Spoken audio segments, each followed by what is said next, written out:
And that's when Miss Scruffy shut me down. She said, enough is enough. And she shut me down. But she went to Glenn's room.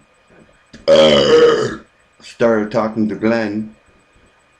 And all of a sudden I hear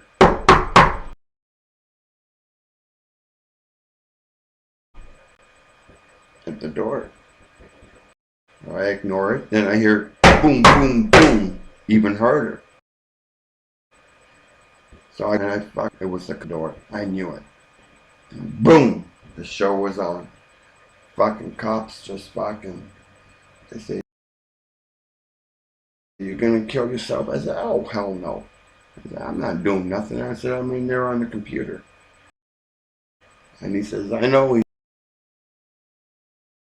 He says, "We got 6 calls from all over the world saying that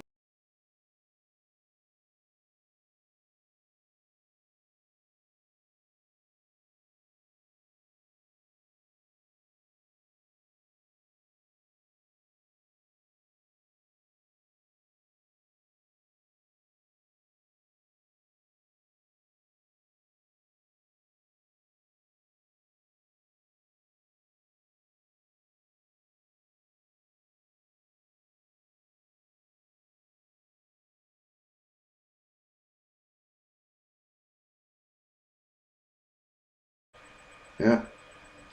So my sister's yelling at the cop, "Don't tase him. He's got a bad heart." And the cop puts away his taser, and I fucking just go like that, and I go like that, and he fucking cuffs me and takes me over to the rubber room. Literally, it's a rubber room. And I sit there for about 45 minutes, and then the doctor comes and sees me.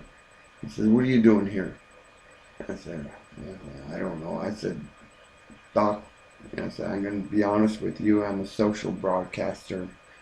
And I told him, I said, "I'm F0xMan Sean." I told him, and I did. I told him everything.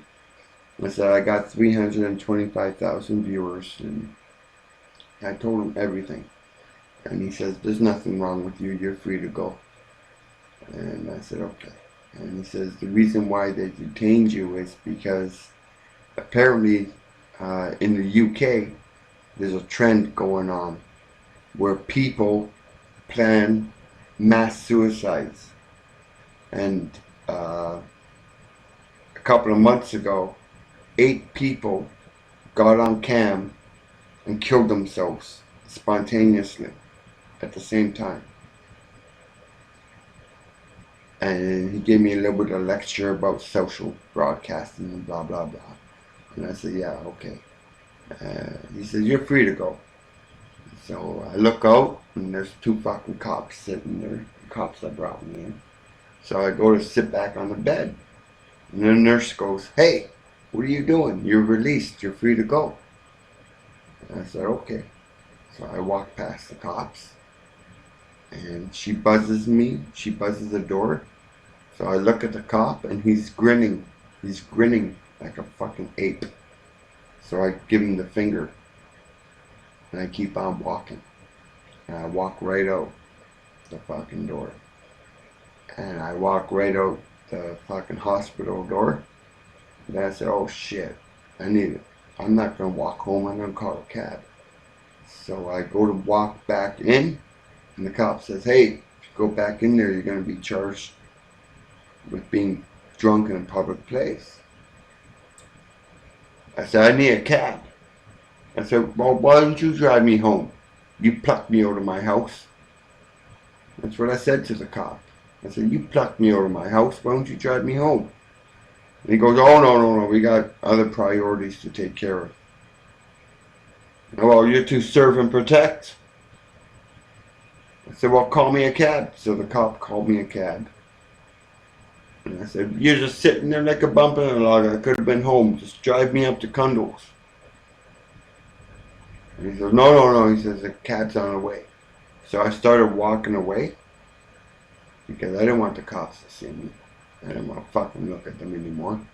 So I started walking away, and I went around the corner. And the cop says, "Hey," says, "we're called a cab for you at this destination." I said, "I'm waiting over here because I don't want to look at you." And the cop just walked away. And so fuck the police.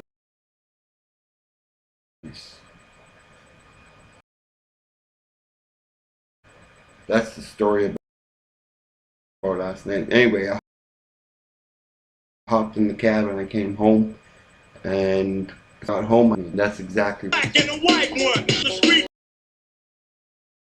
top black police showing out for the white cop.